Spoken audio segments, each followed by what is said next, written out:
quand on gère un territoire, il faut savoir bien sûr gérer les urgences et le quotidien parce que c'est ce qui préoccupe les habitants, mais il faut aussi savoir se poser et se dire bon, quel est le territoire qu'on veut pour nous dans 10 ans et puis pour les générations d'après. Et c'est exactement ce travail qu'on fait avec 2020 parce qu'à la fois on dessine ce que sera Reims en 2020, mais qu'il y a des projets qui seront lancés qui engageront encore plus loin que 2020 et qui concerneront donc même les générations après nous, en tout cas la génération de nos enfants. On n'a pas demandé à 3 urbanistes architectes, on a demandé à 3 équipes en leur donnant les moyens de travailler, ce qui est assez rare, avec un grand nombre de bureaux d'études qui ont pu travailler de façon très approfondie, ce qui est encore plus rare. C'est original comme façon de faire, de confier cette étude comme ça. Il y a un précédent tout récent, c'est le Grand Paris, où on a demandé à des architectes une réflexion du même ordre. Et c'est à peu près la seule chose que je vois d'équivalent pour l'instant.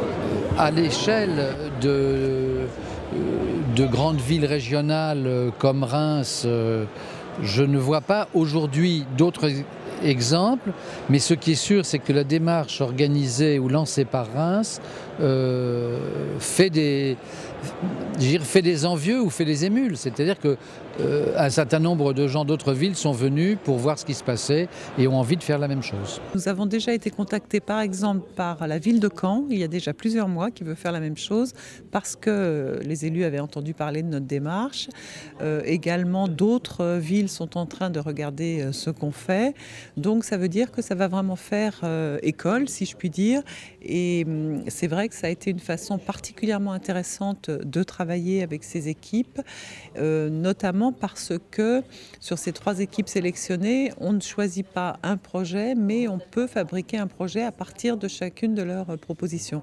C'est ça qui a fait la richesse de la démarche et ça n'a eu lieu, ça, que en ce qui concerne le Grand Paris pour le moment. Donc on est vraiment pour des villes de cette importance totalement pilote en la matière.